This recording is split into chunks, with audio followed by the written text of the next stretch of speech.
Hi, good afternoon. We'll try to keep this short because we'll soon be joined over video by Yaqub El Hilo, the humanitarian coordinator for Libya, and he will brief you on the situation in that country. But first, the Secretary General spoke today at the International Conference on 40 years of hosting Afghan refugees, which took place in Islamabad, and he called the Afghan refugees' experience in Pakistan a remarkable story of solidarity and compassion. The Secretary General said that he hopes the signals of a possible pathway for peace will lead to a better future for the people of Afghanistan. At the same time, he said about the refugees, Afghanistan and its people cannot be abandoned. Now is the time for the international community to act and deliver. Our ability to succeed, he said, will be a litmus test for the Global Compact on Refugees, its promise of greater responsibility sharing with countries that have shouldered the burden until now. The Secretary General also met with Pakistani Prime Minister Imran Khan, and he informed the Prime Minister that he continues to follow the situation in Jammu and Kashmir with concern and appeals for maximum restraint and full respect for human rights. The Secretary General reiterated his readiness to exercise his good offices if both sides agree. In a press conference with Pakistan's foreign minister yesterday, the Secretary General said that his visit aims to recognize Pakistan's outstanding generosity and solidarity over many decades and to highlight its place in confronting some of the biggest global challenges our world faces today. He added that he was grateful for the work of the UN Military Observer Group in India and Pakistan, and that he was happy that he inaugurated the new premises of their headquarters.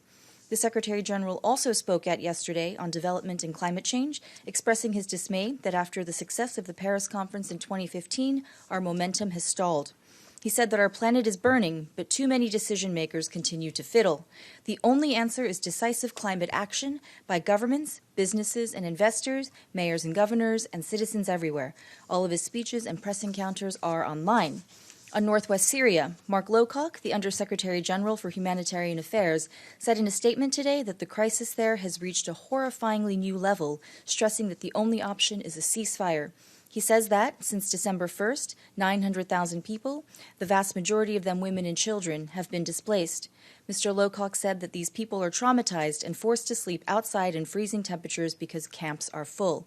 He stressed that the violence in northwest Syria is indiscriminate, with health facilities, schools, residential areas, mosques, and markets having been hit. The Undersecretary General said there are now reports that settlements for displaced people are being hit, resulting in deaths, injuries, and further displacement. A huge relief operation across the border from Turkey is underway, but it is overwhelmed. Mr. Lowcock underscored that the biggest humanitarian horror story of the 21st century will only be avoided if Security Council members and those with influence overcome individual interests and put a collective stake in humanity first. On Yemen, a detailed plan to complete the first official large-scale exchange of prisoners since the beginning of the conflict there was agreed yesterday in Amman, Jordan.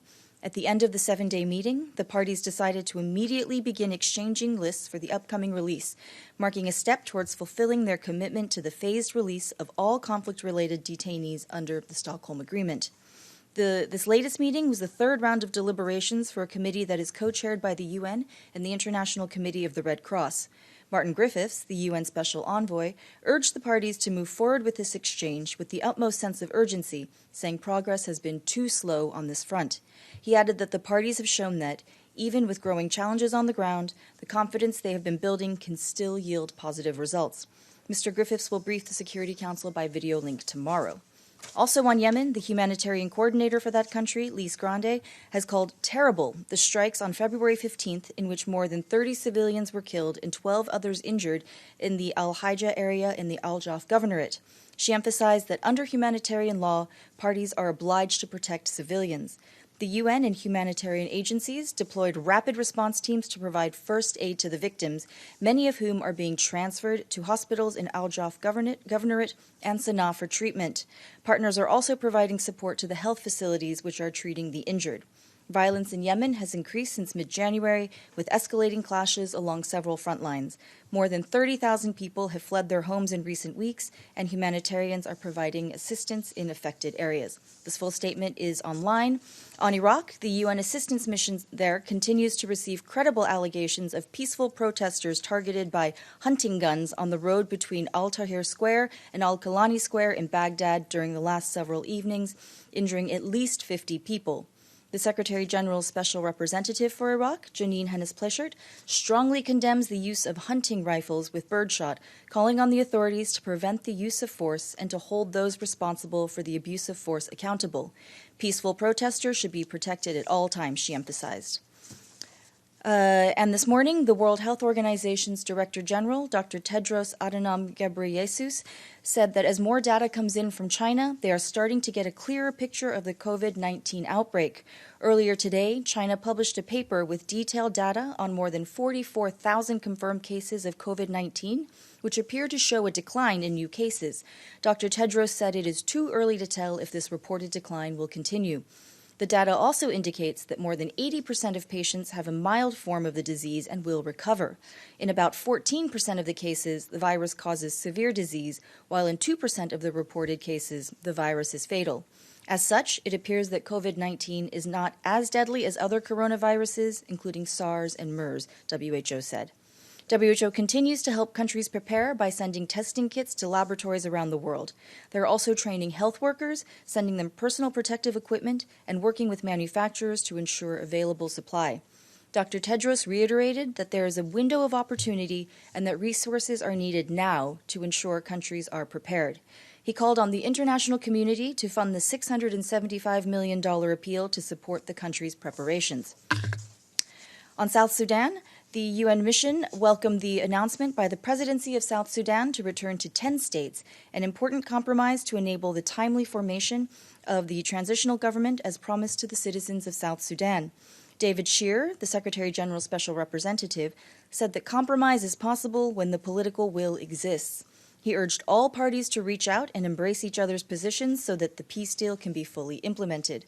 Under a new transitional government, a process can be initiated so parties can work together to make a collective decision on the appropriate number of states, administrative areas, and demarcation of boundaries.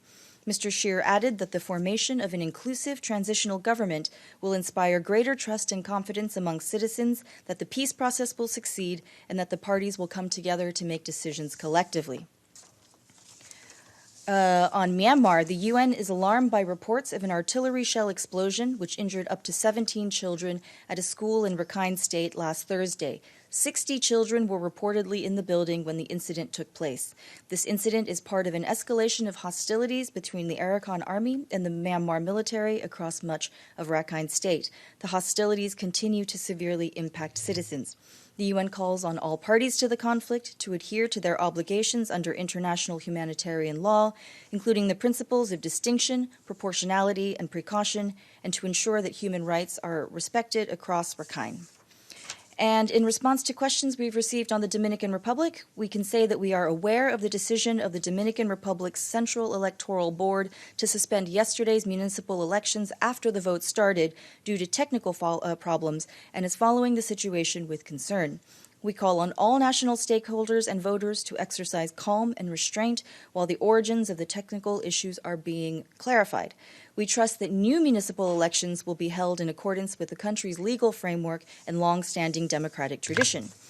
And our thanks today go to Cyprus and Mongolia. Both have paid their regular budget dues in full, thus taking the total of fully paid-up member states to 50.